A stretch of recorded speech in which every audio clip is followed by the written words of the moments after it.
मैं माननीय प्रधानमंत्री जी से आग्रह करूंगा कि वह अपने विचार को व्यक्त करें।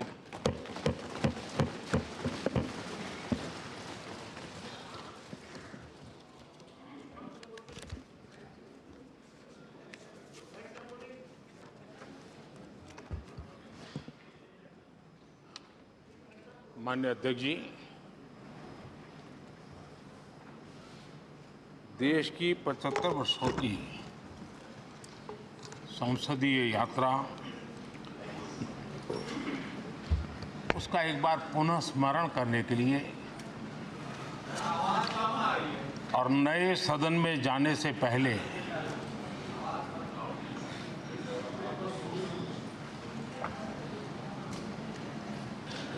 उन प्रेरक पलों को,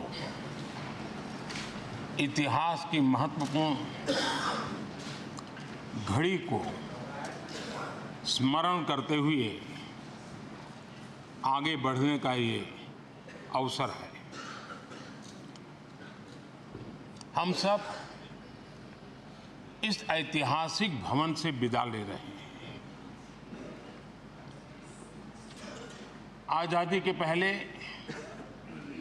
ये सदन इंपीरियल लेजिस्लेटिव काउंसिल का स्थान हुआ करता था। आजादी के बाद ये संसद भवन के रूप में उसको पहचान मिली। ये सही है, इस इमारत के निर्माण करने का निर्णय विदेशी शासकों का था, लेकिन ये बात हम न कभी भूल सकते हैं और हम गर्व से कह सकते हैं कि इस भवन के निर्माण में पसीना मेरे देशवासियों का लगा था, परिश्रम मेरे देशवासियों का लगा था और पैसे भी मेरे देश के लोगों के।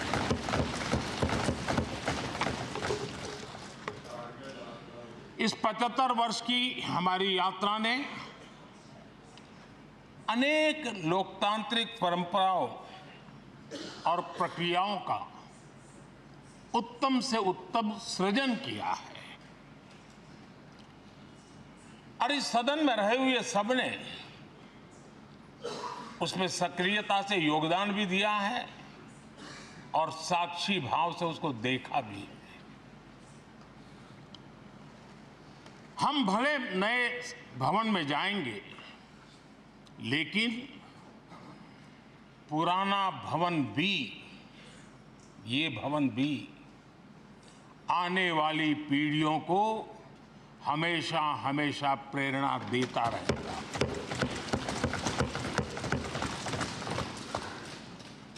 ये भारत के लोकतंत्र की स्वर्णिम यात्रा का एक महत्वपूर्ण अध्याय, जो सारी दुनिया को भारत की रगों में लोकतंत्र का सामर्थ्य कैसे है, इसका परिचित कराने का काम इस इमारत से होता रहेगा।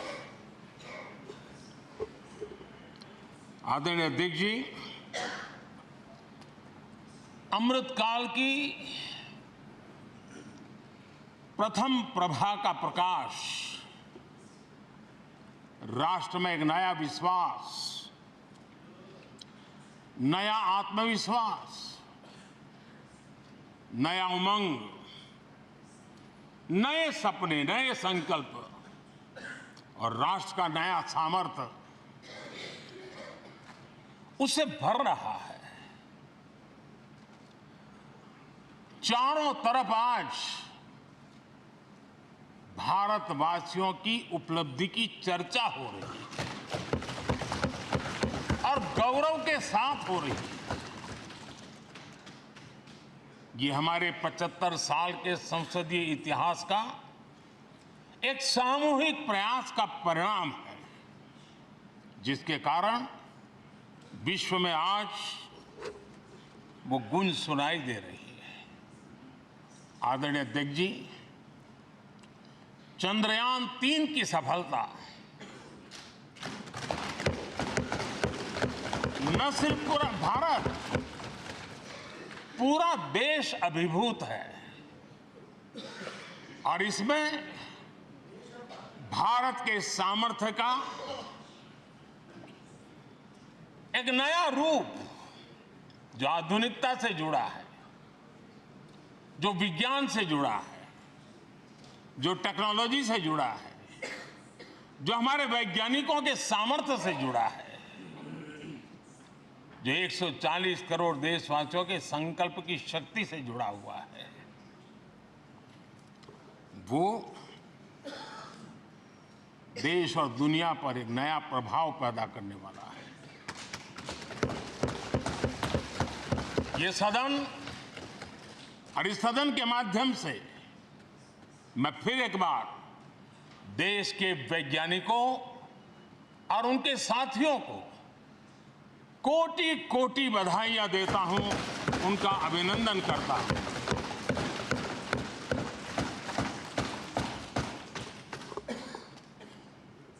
आदरणीय अध्यक्ष जी, ये सदन ने भूतकाल में जब नेम की समिट हुई थी, सर्वसम्मति से प्रस्ताव पारित करके देश के इस प्रयास को सराहा था।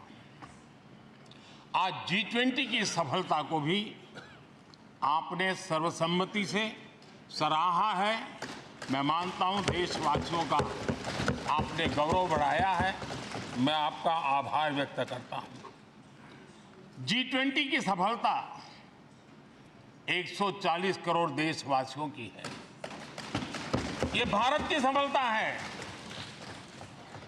किसी व्यक्ति की सफलता नहीं है, किसी दल की सफलता नहीं है।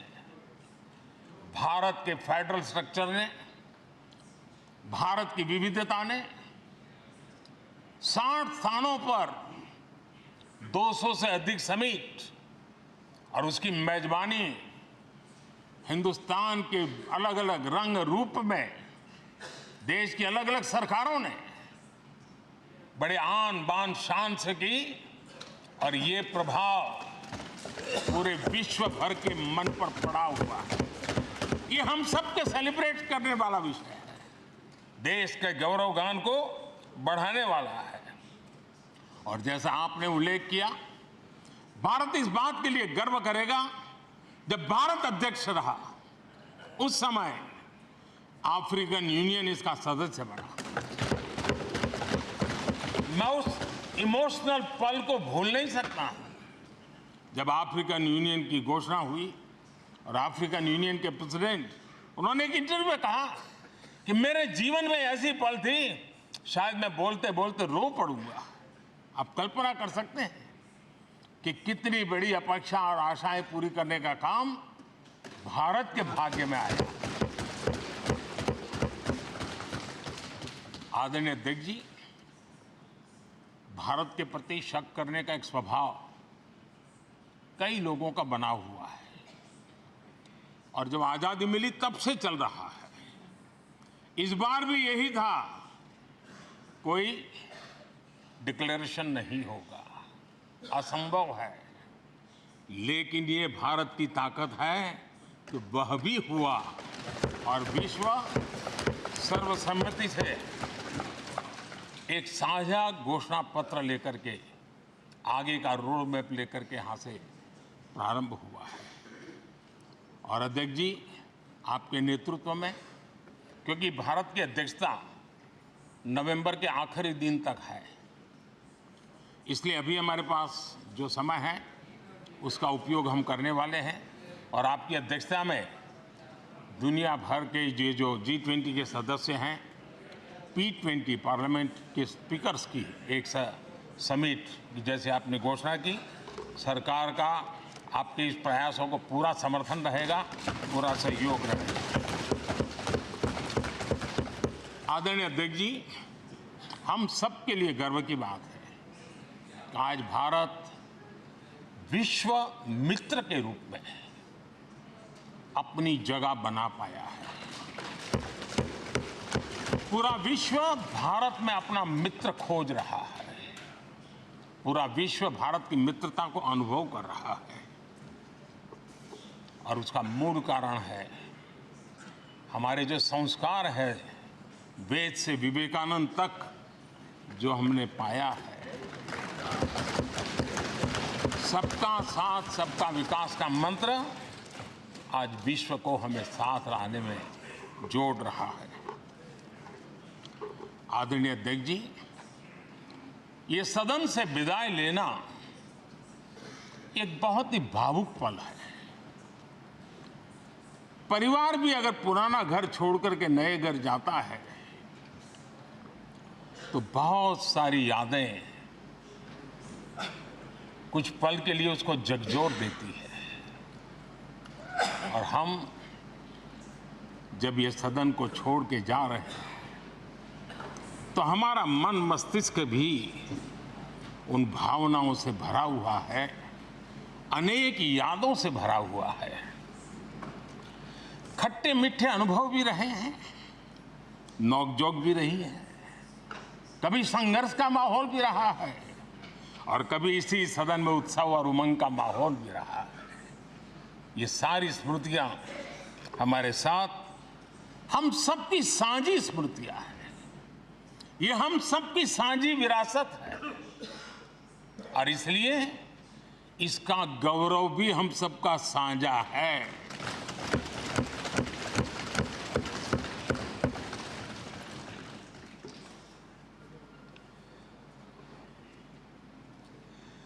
आजाद भारत के नवनिर्माण से जुड़ी हुई अनेक घटनाएं इन 75 वर्ष में यही सदन में आकार लेती हुई हमने देखी है।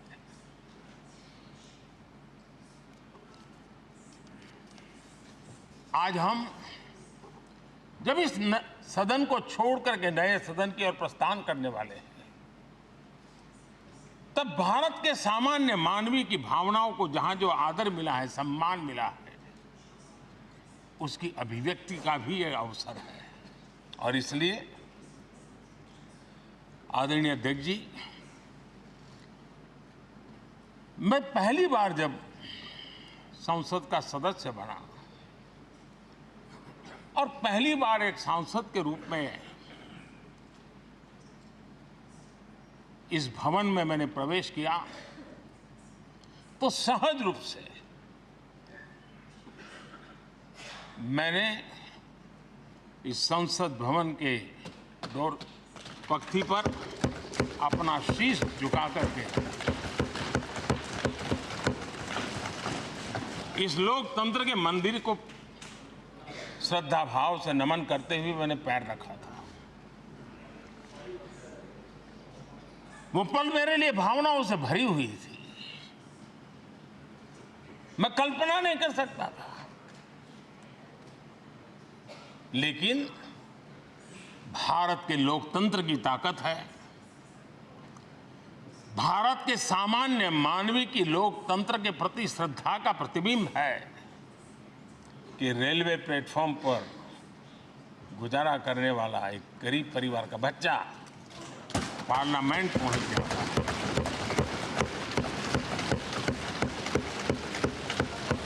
मैंने कभी कल्पना तक नहीं की कि देश मुझे इतना सम्मान देगा, इतना आशीर्वाद देगा, इतना प्यार देगा। सोचा नहीं था अध्यक्ष जी। आदरणीय अध्यक्ष जी, हम में से बहुत लोग हैं जो संसद भवन के अंदर जो चीज़ें लिखी गई उसको पढ़ते भी रहते हैं, कभी कभी उसका उल्लेख भी करते हैं। हमारे यहाँ संसद भवन के प्रवेश द्वार पर एक छांदोग्य उपनिषद का एक वाक्य है, लोक द्वारम करके पूरा वाक्य है। उसका मतलब ये होता है कि जनता के लिए दरवाजे खोलिए और देखिए कि कैसे वो अपने अधिकारों को प्राप्त करती है। हमारे ऋषि मुनियों ने ये लिखा हुआ, हमारे प्रवेश द्वार पर लिखा हुआ है। हम सब और हमारे पहले जो यहां रहे हैं वो भी इस सत्यता के साक्षी है। आदरणीय अध्यक्ष जी, समय रहते जैसे जैसे वक्त बदलता गया, ये हमारे सदन की संरचना भी निरंतर बदलती रही है और अधिक समावेशी बनती गई है। समाज के हर वर्ग का प्रतिनिधि विविधताओं से भरा हुआ इस सदन में नजर आता है। अनेक भाषाएं हैं, अनेक बोलियां, अनेक पहरवेश हैं, अनेक खान-पान है।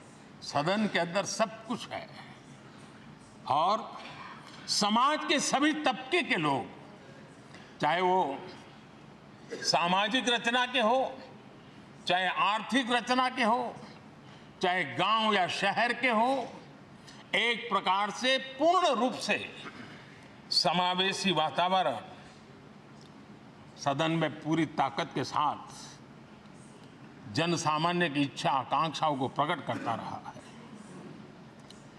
दलित हो, पीड़ित हो, आदिवासी हो, पिछड़े हो, महिलाएं हो, हर एक का धीरे धीरे धीरे योगदान बढ़ता चला गया है। आदरणीय अध्यक्ष जी, प्रारंभ में महिलाओं की सदस्य संख्या कम थी, लेकिन धीरे धीरे माताओं बहनों ने भी इस सदन की गरिमा को बढ़ाया है। इस सदन के गरिमा में बहुत बड़ा बदलाव लाने में उनका योगदान रहा है। आदरणीय अध्यक्ष जी, प्रारंभ से अब तक एक मोटा हिसाब लगाता था, करीब 7,500 से अधिक जनप्रतिनिधि दोनों सदनों में मिलाकर के योगदान दे चुके हैं। इतने सालों में 7,500 से करीब ज्यादा। इस कालखंड में करीब 600 महिला सांसदों ने भी इस सदन की गरिमा को बढ़ाया है, दोनों सदन की। और आदरणीय अध्यक्ष जी, आप जानते हैं कि इस सदन में आदरणीय इंद्रजीत गुप्ता जी 43 ईयर, अगर मेरी गलती नहीं हो तो 43 ईयर इस सदन में लंबा समय बैठ करके इस सदन के साक्षी बनने का उनको सौभाग्य मिला। और यही सदन है आदरणीय अध्यक्ष जी, जहां शकीकुर रहमान जी 93 की एज में भी सदन में अपना योगदान देते रहे, जबकि उनकी उम्र 93। और आदरणीय अध्यक्ष जी, ये भारत के लोकतंत्र की ताकत है कि 25 साल की उम्र की चंद्रमणि मुर्मू इस सदन की सदस्य बनी थी। सिर्फ 25 साल की उम्र की, सबसे छोटी उम्र की सदस्य बनी थी। आदरणीय अध्यक्ष महोदय, वाद विवाद, कटाक्ष, ये सब कुछ हम सब ने अनुभव किया है, हम सब ने इनिशिएट भी किया है, कोई बाकी नहीं है। लेकिन उसके बावजूद भी शायद जो परिवार भाव हम लोगों के बीच में रहा है, हमारे पहले की पीढ़ियों में भी रहा है, जो लोग प्रचार माध्यमों से हमारे यहाँ का रूप देखते हैं और बाहर निकलते ही हमारा जो अपनापन होता है, परिवार भाव होता है, वो एक अलग ही ऊंचाई पर ले जाता है। और ये भी इस सदन की ताकत है, एक परिवार भाव। और उसके साथ साथ हम कभी कड़वाहट पाल करके नहीं जाते हैं।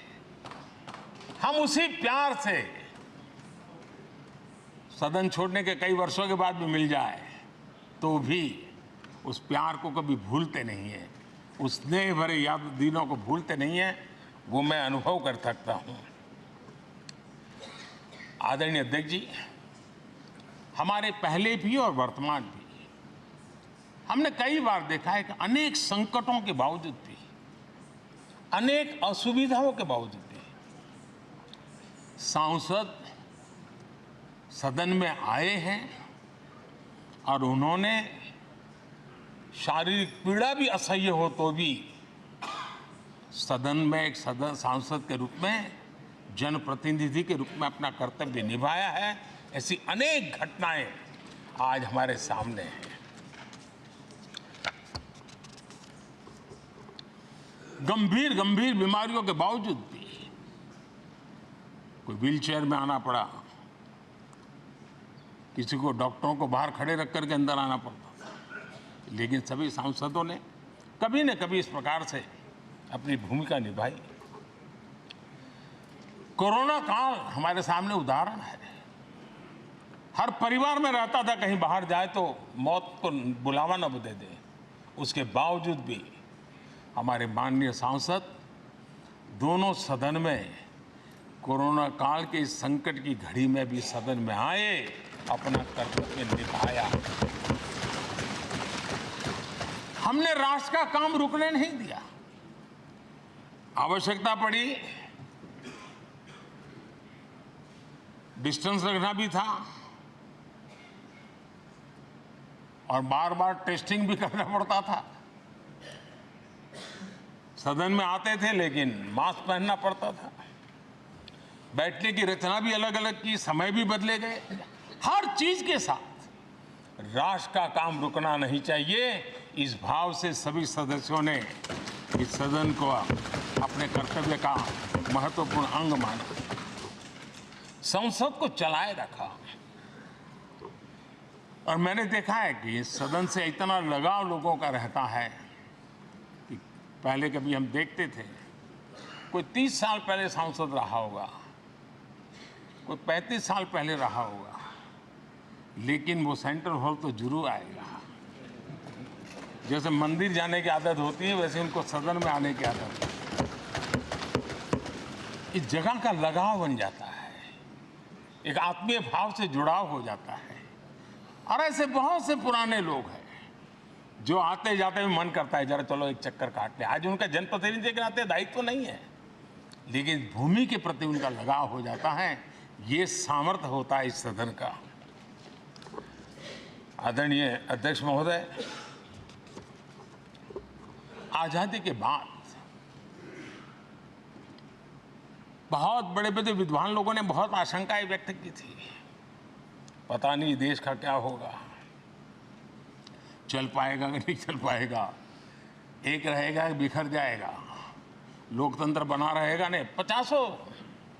लेकिन इस देश की संसद की ताकत है कि पूरे विश्व को गलत सिद्ध कर दिया और ये राष्ट्र पूरे सामर्थ्य के साथ आगे बढ़ता रहा। और इस विश्वास से कि हम भले आशंकाएं होंगी, घने काले बादल होंगे, लेकिन सफलता प्राप्त करते रहेंगे। और ये हम सब लोगों ने, हमारी पुरानी पीढ़ियों ने मिलकर के इस काम को करके दिखाया है। इसका गौरवगान करने का ये अवसर है। आदरणीय अध्यक्ष जी, इसी भवन में 2 साल 11 महीने तक संविधान सभा की बैठकें हुई और उसने देश के लिए एक मार्गदर्शक जो आज भी हमें चलाता है, हमारे संविधान दिया। और 26 नवंबर 1949 को जो संविधान हमें मिला वो 26 जनवरी 1950 को लागू हुआ। इन 75 वर्षों में सबसे बड़ा जो अचीवमेंट है वो ये है कि देश के सामान्य मानवी का इस संसद पर विश्वास बढ़ता ही गया है। और लोकतंत्र की सबसे बड़ी ताकत यही है कि इस महान संस्था के प्रति, इस महान इंस्टीट्यूशन के प्रति, इस व्यवस्था के प्रति उनका विश्वास अटूट रहे, विश्वास उनका बना रहे। इन 75 वर्षों में हमारी संसद ने जन भावनाओं की अभिव्यक्ति का भवन भी बना दिया। यहाँ जन भावनाओं की पुरजोश अभिव्यक्ति और हम देखते हैं राजेंद्र बाबू से लेकर डॉक्टर कलाम, रामनाथ जी कोविंद और अभी द्रौपदी मुर्मू जी, इन सब के संबोधन का लाभ हमारे सदनों को मिला है, उनका मार्गदर्शन मिला है। आदरणीय अध्यक्ष जी,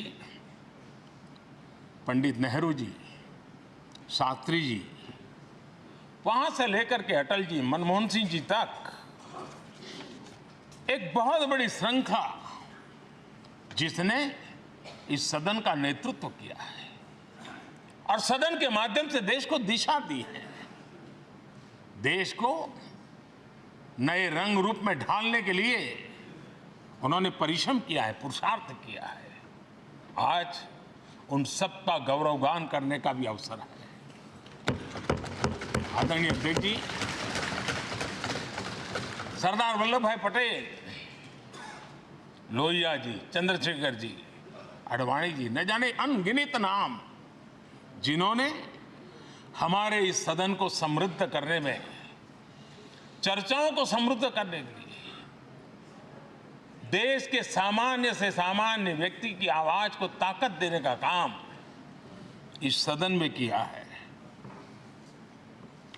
विश्व के भी अनेक राष्ट्राध्यक्षों ने हमारे इन सदनों को संबोधित करने का भी अवसर आए हैं और उनकी बातों में भी भारत के लोकतंत्र के प्रति आदर का भाव व्यक्त हुआ है।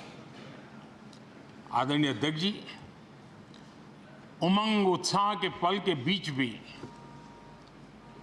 कभी सदन की आंख से आंसू भी बहे।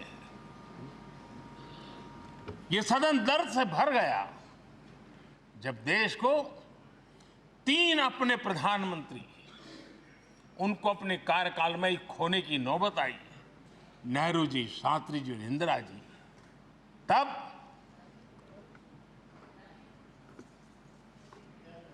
ये सदन अश्रुभीनी आंखों से उन्हें विदाई दे रहा था।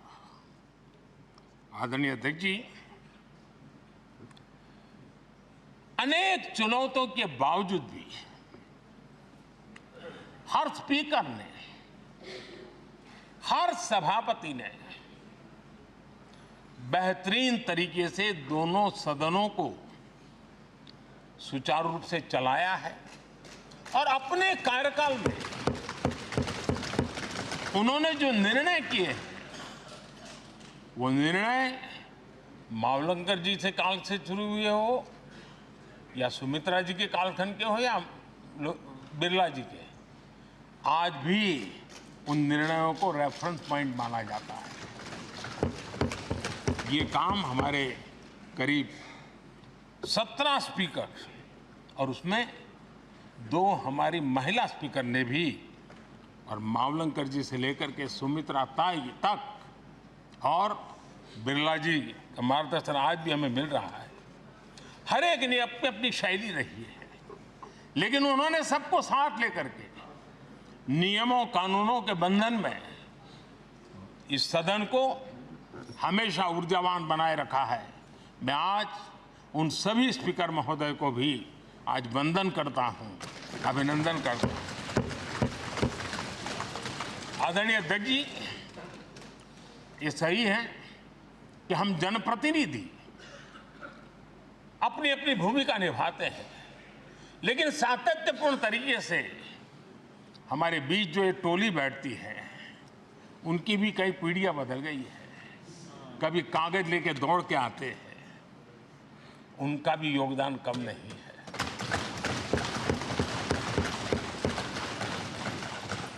हमें कागज पत्र पहुंचाने के लिए दौड़ते हैं, सदन में कोई गलती ना हो जाए, उसके निर्णय में कोई गलत ना हो जाए, उसके लिए वो चौकन्ने रहते हैं। जो काम इनके द्वारा हुआ है उसने भी सदन के क्वालिटी ऑफ गवर्नेंस में तेजी लाने में बहुत बड़ी मदद की है। मैं उन सभी साथियों का और इनके पूर्व में जो रहे हैं उनका भी हृदय से अभिनंदन करता हूं। इतना ही नहीं, सदन मतलब ये खंड ही नहीं है। इस पूरे परिसर में अनेक लोगों ने, किसी ने हमें चाय पिलाई होगी, किसी ने पानी पिलाया होगा, किसी ने रात रात चली हुई सदन को किसी को भूखा पेट रहने नहीं दिया होगा। कई प्रकार की सेवाएं की होगी। किसी ने माली ने इसके बाहर के एनवायरनमेंट को संभाला होगा, किसी ने इसकी सफाई की होगी। न जाने कितने ही अनगिनत लोग होंगे जिन्होंने हम सब अच्छे ढंग से काम कर सके, और यहां जो काम हो वो काम देश को आगे बढ़ाने के लिए अधिक से अधिक तेजी से हो, उसके लिए जो माहौल बनाना, व्यवस्था बनाना, उसके लिए जिसने योगदान दिया है, मेरी तरफ से भी और इस सदन की तरफ से भी मैं उनका विशेष रूप से नमन करता हूं।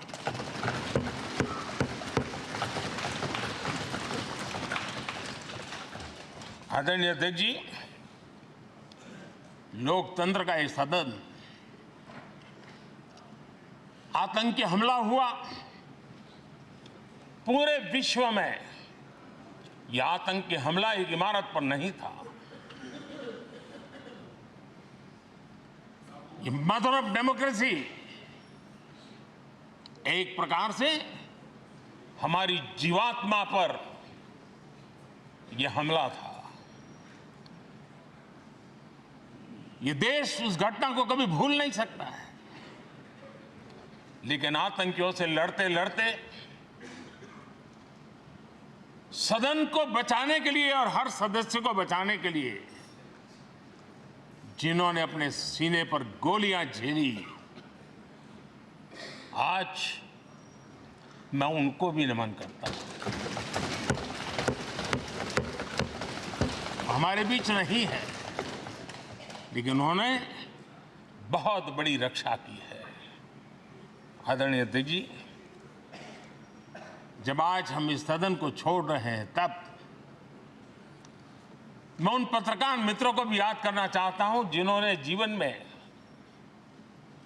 कुछ लोग तो ऐसे हैं जिन्होंने पूरा जीवन अपने कार्यकाल में संसद के काम को ही उन्होंने रिपोर्ट किया है। एक प्रकार से वो जीवंत साक्षी रहे हैं। उन्होंने यहां की पल पल की जानकारी देश तक पहुंचाई, और तब तो ये सारा टेक्नोलॉजी अवेलेबल नहीं थी। तब वही लोग थे जो यहां की बात पहुंचाते थे, और उनका सामर्थ्य था वो अंदर की भी पहुंचाते थे और अंदर की भी पहुंचाते थे।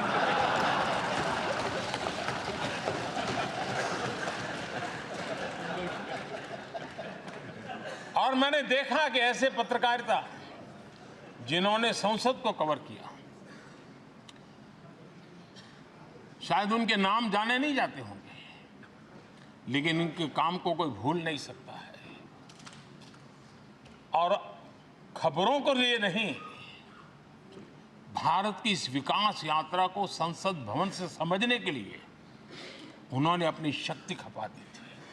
आज भी पुराने जो पत्रकार मित्र मिल जाते हैं और जिन्होंने कभी संसद को कवर किया हो, तो ऐसी अननोन चीजें बताते हैं जो उन्होंने अपनी आंखों से देखी होती, कान से सुनी होती है, जो अचरज करने वाली होती है। यानी एक प्रकार से जैसी ताकत यहां की दीवारों की रही है, वैसा ही दर्पण उनकी कलम में रहा है, और उस कलम ने देश के अंदर संसद के प्रति, संसद सदस्यों के प्रति एक अहोभाव का भाव जगाया है।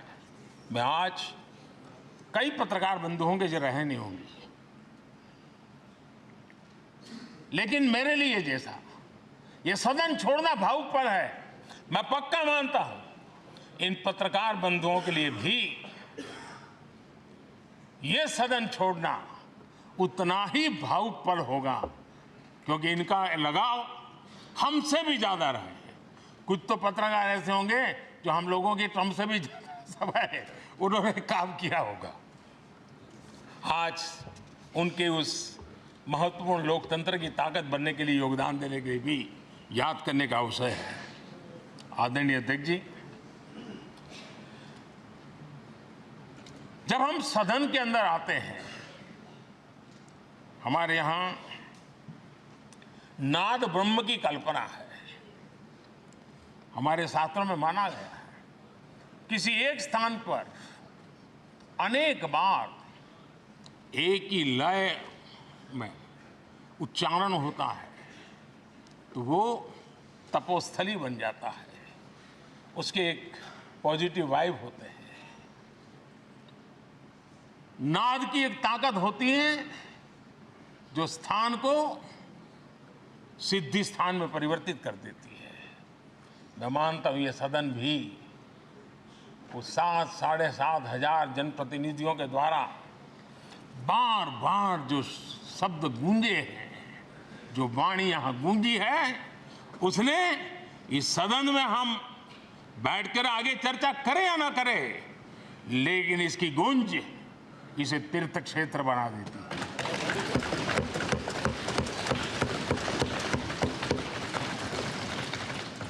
एक जागृत जगह बन जाती है और लोकतंत्र की प्रति श्रद्धा रखने वाला व्यक्ति आज से 50 साल के बाद भी जब यहां देखने के लिए भी आएगा तो उसे उस गूंज की अनुभूति होगी कि कभी भारत की आत्मा की आवाज यहां पर गूंजती थी। और इसलिए अध्यक्ष महोदय, ये वो सदन है जहां कभी भगत सिंह, बटुकेश्वर दत्त, उन्होंने अपनी वीरता सामर्थ्य से अंग्रेज सल्तनत को जगा दिया था बम का धमाका कर। वो बम की गूंज भी जो देश का भला चाहते हैं उनको कभी सोने नहीं देती। आदरणीय अध्यक्ष जी, ये वो सदन है जहां पंडित जी को इसलिए भी याद किएगा, अनेक बातों के लिए याद करेगा, लेकिन हम जरूर याद करेंगे इसी सदन में पंडित नेहरू का at the stroke of midnight की गूंज हम सबको प्रेरित करती रहेगी। और इसी सदन में अटल जी ने कहा था, वो शब्द आज भी गूंज रहे हैं इस सदन में, सरकारें आएगी जाएगी, पार्टियां बनेगी बिगड़ेगी, लेकिन ये देश रहना चाहिए।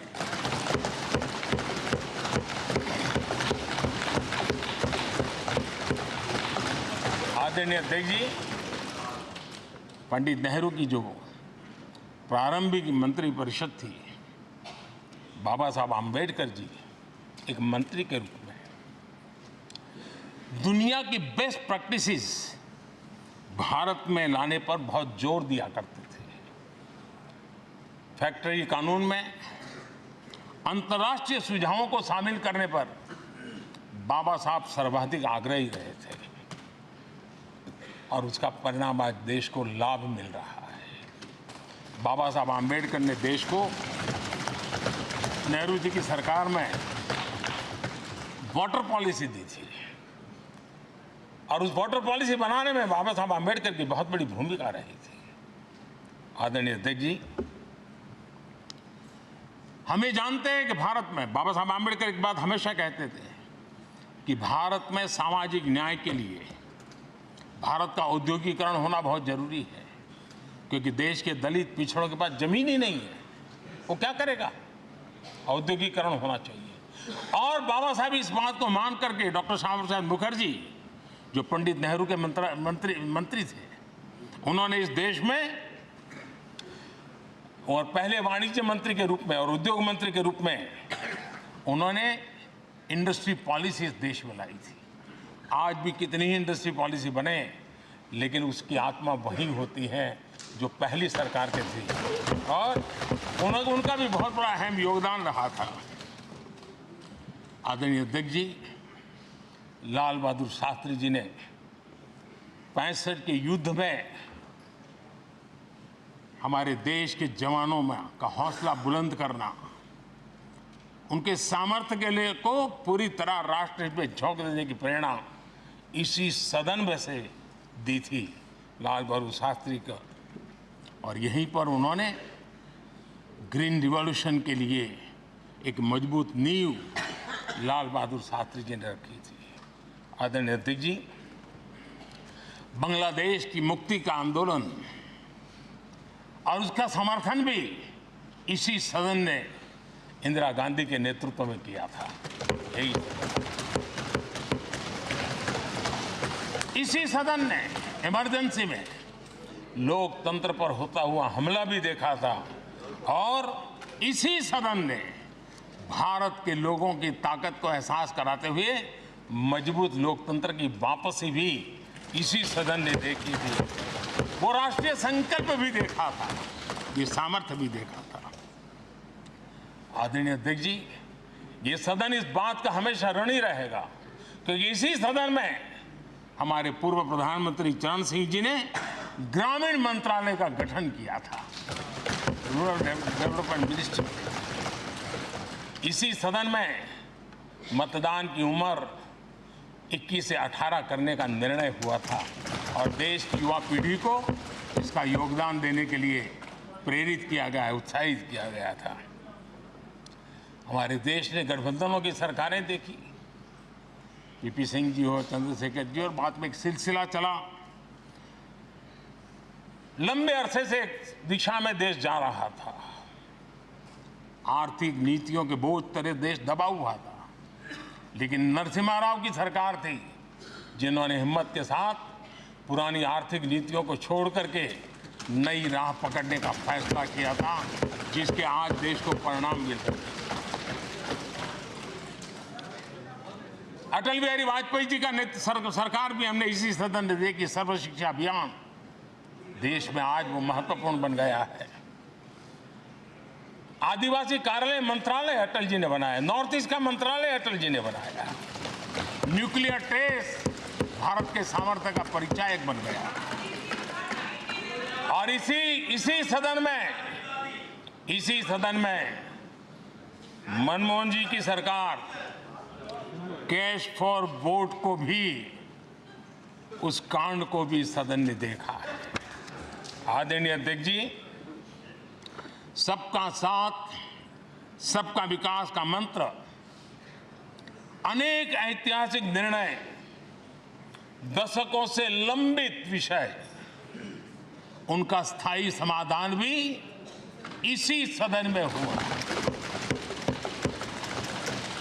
आर्टिकल 370, ये सदन हमेशा हमेशा गर्व के साथ कहेगा कि सदन के कारण one nation one tax, GST का निर्णय भी इसी सदन ने किया। One rank one pension, OROP, ये भी इसी सदन ने देखा। गरीबों के लिए 10% आरक्षण कोई विवाद के बिना पहली बार देश में करने में सफल लगा। आदरणीय अध्यक्ष जी, भारत के लोकतंत्र में तमाम उतार चढ़ाव हमने देखे, और ये सदन लोकतंत्र की ताकत है, लोकतंत्र की ताकत की साक्षी है, जन विश्वास का एक केंद्र बिंदु रहा है।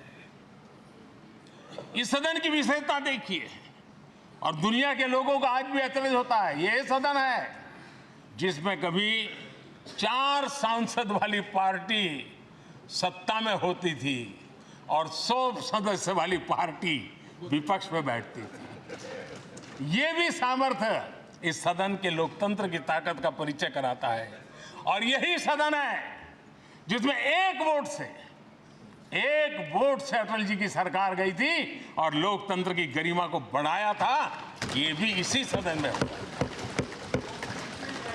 आज अनेक छोटी छोटी रीजनल पार्टियों का प्रतिनिधित्व हमारे देश की विविधता को, हमारे देश के एस्पिरेशंस का एक प्रकार से वो आकर्षक केंद्र बिंदु बना है। आदरणीय अध्यक्ष जी, इस देश में 2 प्रधानमंत्री ऐसे रहे, मोरारजी भाई, वीपी सिंह। एक प्रकार से कांग्रेस में जीवन खपाया था, लेकिन एंटी कांग्रेस गवर्नमेंट का नेतृत्व कर रहे थे। ये भी इसकी विशेषता थी।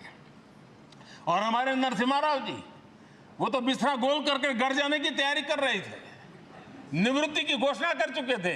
लेकिन यही लोकतंत्र की ताकत देखिए, सदन की ताकत देखिए, वो प्रधानमंत्री के रूप में 5 साल हमारी सेवा कर रहे।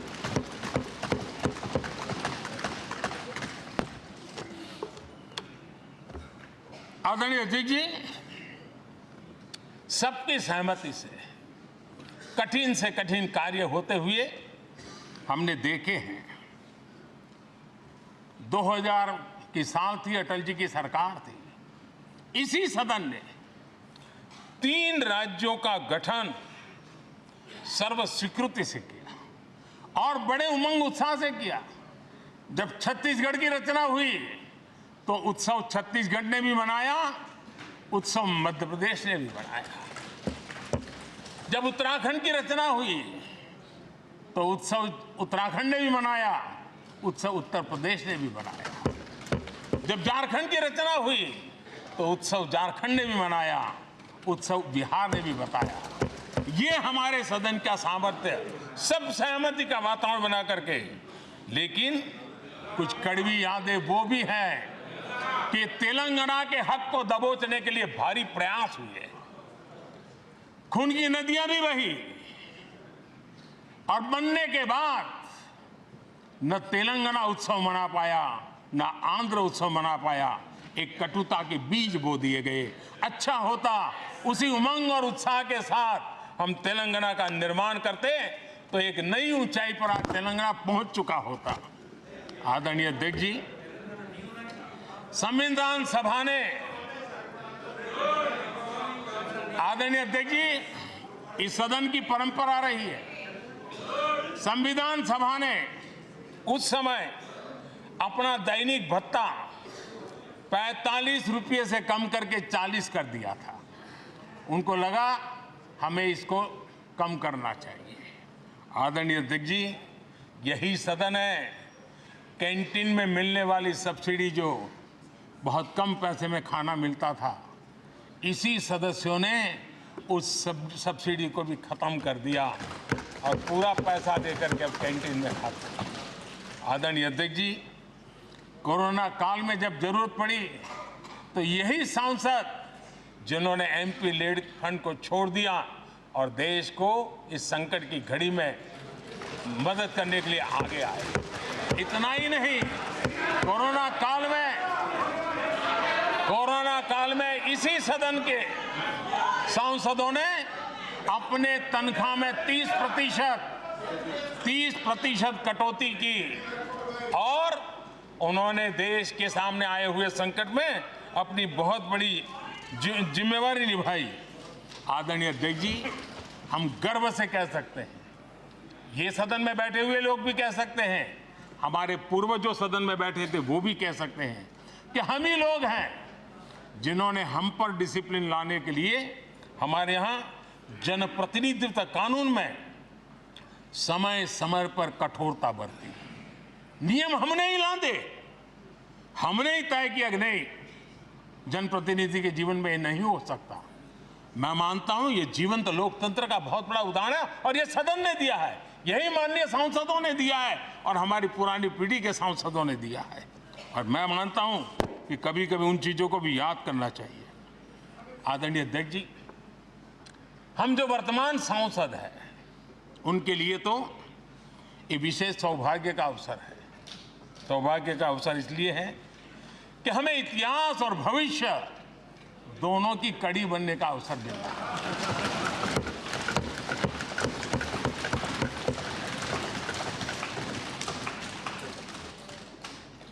कल और आज से जुड़ने का हमें अवसर मिल रहा है और आने वाली कल निर्माण करने का एक नया विश्वास, नया उमंग, नए उत्साह के साथ हम यहां से विदाई लेने वाले हैं। आदरणीय अध्यक्ष महोदय, आज का दिवस सिर्फ और सिर्फ इस सदन के सभी 7,500 जनप्रतिनिधि रह चुके हैं उनके गौरवगान का पल है। इन दीवारों से हमने जो प्रेरणा पाई है, जो नया विश्वास पाया है, उसको लेकर जाने का है। बहुत सी बातें ऐसी थी जो सदन में हर किसी की ताली की हकदार थी, लेकिन शायद राजनीति उसमें भी आड़े आ रही। नेहरू जी के योगदान का गौरव गान अगर इस सदन में होता है, कौन सदस्य होगा जिसको ताली बजाने का मन न कर जाए। लेकिन उसके बावजूद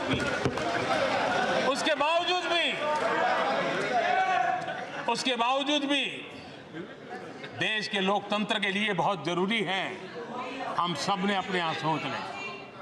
आदरणीय अध्यक्ष जी, मुझे पूरा विश्वास है कि आपके मार्गदर्शन में और इस अनुभवी माननीय सांसदों के सामर्थ्य से हम नई संसद में जब जाएंगे तो नए विश्वास के साथ जाएंगे। मैं फिर एक बार आज पूरा दिवस आपने इन पुरानी स्मृतियों को ताज़ा करने के लिए दिया, एक अच्छे वातावरण में सबको याद करने का मौका दिया।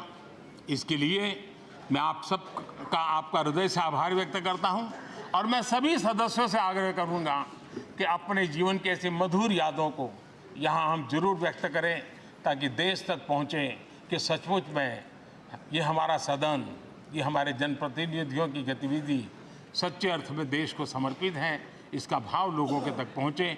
इसी एक अपेक्षा के साथ मैं फिर एक बार इस धरती को प्रणाम करता हूं, इस सदन को प्रणाम करता हूं। भारत के मंदिरों से बनी हुई हर एक दीवार के हर एक ईंटे को प्रणाम करता हूं और पिछले 75 साल में भारत के लोकतंत्र को नया सामर्थ्य शक्ति देने वाले हर गुंज को, उस नाद ब्रह्म को नमन करते हुए मेरी वाणी को विराम कर देता हूं। बहुत बहुत धन्यवाद।